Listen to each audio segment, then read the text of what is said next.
Okay, party people, this is our full schedule for tomorrow. If you are signed up to be at sites 1, 3, or 5, and you can come first to 5001 Hickman, which is Redeemer Presbyterian Church, we'd love to have you come and fill up your car with all of the donations that did not fit into the U-Hauls. Also, if you show up early, you can grab your name tag and your Santa hat, and then that won't have to be something that you do when you get to your first site. So if you're going to site 1, we'd need you by about 9:30, site 3 by 10, and site 5 by 10:30. We hope to see a bunch of people to help us get all of those last minute donations to their first locations. All right. Then once you arrive at your site, at your first site that you're going to, whether it is right after you fill up your car with donations or just if you're going straight there, the first thing that needs to happen is there's going to be either a van or a pickup truck that is going to have in it the tables, tarps, bags, food. All that stuff needs to be unloaded first because you need to get all of that out before we can start to set everything else up, okay?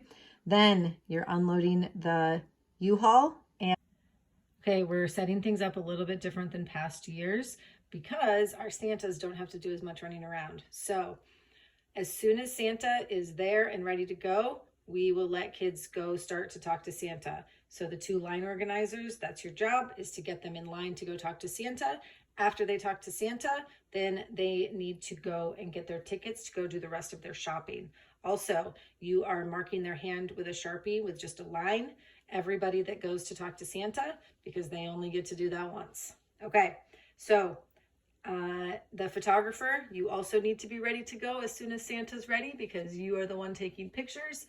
Do the whole family or all of the kids from one family all together and then send them on to get their tickets, okay? They line up here to get their tickets, and there is quite a bit of things that the person who's in charge of ticketing needs to make sure that they read through on their job, because there's quite a bit that you need to make sure that you're doing, okay? You have the small card table for tickets, okay? And this is how everything will be set up. Everybody goes get their tickets, they go get a toy, they go here, here, here, and here. So these are the 5 stations that actually require a ticket.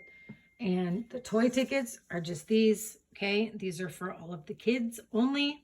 And once they have gotten their toy, they need to turn in their ticket. The person who is running the toy station needs to keep these tickets because this is how we keep track of how many toys we handed out, okay? And then the family ticket looks like this. And this is 1 ticket for the entire family, everybody that came together, okay? So this little blank right here is going to say how many family members they have. They have to be present. It has to be the family members that are there. If they say, oh, we left the baby inside because it's too cold, fine. You can give them 1 extra because it is going to be too cold tomorrow for babies, okay? So if there's 4 people there, the person has written 4. The ticketing person has written 4. Maybe they've written 5 because they're claiming that there's a baby somewhere, okay? As they are going around to these other 4 stations that require tickets, after they have their tickets, you are going to actually tear off this tab, okay? And then they cannot go back and get any more of that thing, okay? As far as the numbers, okay? So if it says that they have 5 family members, then they get to pick out 5 of this category. So 5 socks, undies, diapers, wipes. Okay, that's 1 category. So it should be that each person is picking out something for themselves. Okay, they cannot take 5 sleeves of diapers as their 5 things there. They can take 1 sleeve of diapers. They can choose undies or socks or wipes or diapers. Okay, next they go to toiletries. If it says 5, then they get to pick out 5 total toiletries. Next they get to go to cleaning supplies, 1 per family. We do not have very many cleaning supplies, 1 per family. Okay, next is coat, snow pants, boots, and shoes. If they're already wearing a coat, send them to go get boots or shoes. If they already have good boots and shoes on, figure out if you can find snow pants, whatever it is, okay? But they get to pick 1. They get each family member gets to pick one, a coat or snow pants or boots or shoes, okay? So if it says 5 here, they get 5 total of all of those things, all right? So everything is 1 per family member, or cleaning supplies is 1 for the whole family. Okay, then when we get to this business over here, this is when we want people to just take everything. We want all of the clothes gone, all of the winter accessories, all of the baby items, bedding, kitchen items, random household goods. We want it all gone. We do not want to take anything to the next site or back to the church, okay?